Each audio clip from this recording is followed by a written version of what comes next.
बिस्मिल्लाहिर्रहमानिर्रहीम। शुरू अल्लाह के नाम से जो बड़ा मेहरबान और निहायत रहम करने वाला है। अस्सलामुअलैकुम, welcome back to my channel. तो कैसे हैं आप सब? उम्मीद करती हूँ आप सब बिल्कुल ठीक होंगे और खुश होंगे। आज आप लोगों के लिए बहुत ही आसान और बहुत ही मज़ेदार से आलू और गोभी से बनने वाली कटलेट्स की रेसिपी लेकर आई हूँ। बहुत ही मज़े के बनते हैं, सादा सी रेसिपी है, बहुत ही मज़ेदार बनती है, लेकिन टी टाइम में बच्चों को देने के लिए तो ये परफेक्ट होती है। बच्चों को भी ये बहुत ही पसंद आती है क्योंकि इसमें ज़्यादा मसाले भी नहीं होते और ज़्यादा स्पाइसी नहीं होता। और यहाँ पर जो है बच्चे नहीं बड़े भी पसंद करते हैं। जब हमारा कुछ मज़े का खाने का दिल चाह रहा हो मगर ज़्यादा स्पाइसी ना हो और कम मसालों से बना हो तो इसको ज़रूर ट्राई किया जा सकता है। बहुत ही मज़े की सादा सी रेसिपी होती है, लेकिन ये झटपट से बन भी जाते हैं और बहुत ही आसानी के साथ तमाम चीज़ें आपके अपने घर में मौजूद होती हैं। तो यहाँ पर मैंने सबसे पहले तो 1 अदद अंडा लिया है। 1 अदद अंडा मैंने इस तरह से बाउल में निकाल लिया अंडे को।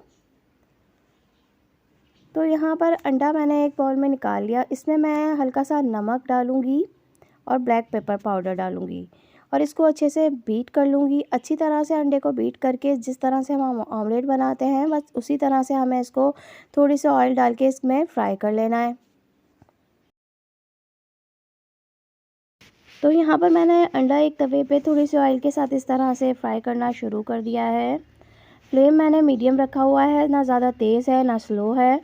बस इसको अच्छा सा इस तरह से ऑमलेट की तरह फ्राई करके अलग निकाल लेना है। हमें इसके छोटे छोटे चंक्स चाहिए तो मैं इसको इस तरह से कट कर रही हूँ। तो बस मैंने यहाँ पर तमाम अंडे को इस तरह से छोटे छोटे चंक्स कर लिए हैं। यहाँ मैंने 4 अदद आलू लिए थे, छोटे साइज़ के आलू थे इसलिए 4 लिए थे। इनको मैंने बॉईल करके अच्छा सा मैश करना शुरू कर दिया है मैशर से। आलू को बहुत अच्छे से मैश करना है। तो ये देखिए आलूओं को मैंने यहाँ पर मैश कर लिया है। अब यहाँ पर ये जो अंडा था मैं इसमें ऐड कर दूँगी। अंडे की इस तरह से चंक्स बहुत ही मज़े के लगते हैं। यहाँ पर मैंने 1 अदद कैबेज ले ली, इसको भी इस तरह से कट कर लिया था। यहाँ पर मैंने 3 अदद हरी मिर्चें ली थी, इनको भी बारीक कट कर लिया था। हरा धनिया लिया था, तकरीबन मैंने हरा धनिया 2 टेबलस्पून भर के लिया था, इसको बारीक कट करके इसमें ऐड कर दिया है। यहाँ चिकन पाउडर लिया है, 1 टेबलस्पून चिकन पाउडर इसमें ऐड कर रही हूँ भर के। नमक ऐड किया है, हस्बे ज़ायका नमक ऐड कीजिएगा। वाइट पेपर पाउडर ऐड की है मैंने यहाँ पर 1 टेबलस्पून। कुटा हुआ साबुत धनिया है, ये बहुत ही मज़ेदार इसकी खुशबू आती है, ये मैंने ऐड कर दिया 1 टेबलस्पून। 1 टीस्पून कुटी हुई लाल मिर्च ऐड की हैं। भुना हुआ कुटा हुआ ज़ीरा है, इसको मैंने भून के कूट लिया था। हल्दी ऐड की है 1/2 टीस्पून। तो हल्दी बहुत अच्छा सा इसको कलर देगी और बहुत ही अच्छा सा इसका फ्लेवर हो जाएगा। हाथों की मदद से अच्छी तरह से इसको मिक्स करना है ताकि तमाम मसाले अच्छी तरह से यकजा हो जाएं।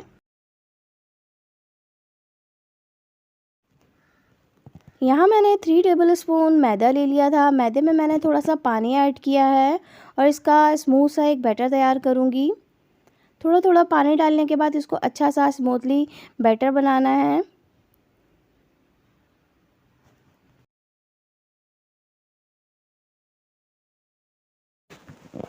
तो बस ये बहुत ही स्मूथ सा बैटर तैयार हो गया। अब इसको मैं साइड पे रखूँगी और इस आलू वाले मसाले के कबाब की शक्ल देके, कटलेट्स की शक्ल देके इसको रेडी करती जाऊँगी। हाथों पे थोड़ा सा पानी लगाते जाइएगा या ऑयल लगा लिएगा और इस तरह से इनको शेप देते जाइएगा कबाबों की, कटलेट्स की। आपको जो पसंद हो शेप आप वो रख सकते हैं, बहुत ईज़िली आराम से बन जाते हैं। तो यहाँ पे मैंने 1 अदद तवा लिया, उसके ऊपर मैंने हस्बे ज़रूरत ऑयल ऐड कर दिया और उसमें जल्दी जल्दी कबाबों को बना के इस तरह से मैदे वाले मिक्सचर में मैं डिप करती जा रही हूँ और इसमें डालती जा रही हूँ। हमें ज़्यादा ऑयल की ज़रूरत नहीं पड़ती, जस्ट हमें इसको मैदे में इस तरह से कोट करना है बैटर में और इसमें ऐड करते जाना है। अच्छा सा कलर चेंज होने तक हम इसको फ्राई करेंगे। आप चाहें तो इसको डीप फ्राइंग भी कर सकते हैं, लेकिन मैं यहाँ पर शैलो फ्राई कर रही हूँ। बहुत ही झटपट से बनने वाली रेसिपी है। तो ये देखिए कबाब तैयार भी हो गया है, बहुत ही आसानी के साथ झटपट से बन जाती है। बच्चों के लंच बॉक्स में देने के लिए तो बेस्ट होती है, ये बच्चों को बहुत ही पसंद आती है। अब मैं तमाम कबाबों को निकाल लूँगी और बाकी के भी तमाम कबाब इस तरह से फ्राई करती जाऊँगी। अगर आपको मेरी वीडियो पसंद आ रही है तो वीडियो को लाइक कर दीजिए, चैनल पर न्यू है तो सब्सक्राइब भी कर दीजिएगा। तो ये लीजिए बहुत ही मज़ेदार से झटपट से बनने वाले आलू और गोभी के कटलेट्स बिल्कुल तैयार हैं। बहुत ही मज़ेदार सी खुशबू आ रही होती है, बहुत ही मज़े के बनते हैं। तो ज़रूर ट्राई कीजिएगा। बहुत ही ईज़ी सी आसान सी रेसिपी है, बच्चों को भी बहुत ही पसंद आती है। इफ्तार में भी बनाई जा सकती है, बहुत ही मज़े की लगती है, ज़्यादा मसाले भी नहीं होते हैं और बहुत ही ज़्यादा मज़ा देते हैं। तो चलती हूँ, फिर हाज़िर होंगी कोई अच्छी सी आसान सी रेसिपी के साथ। जब तक के लिए दुआओं में याद रखिएगा। Thanks for watching. अल्लाह हाफ़िज़।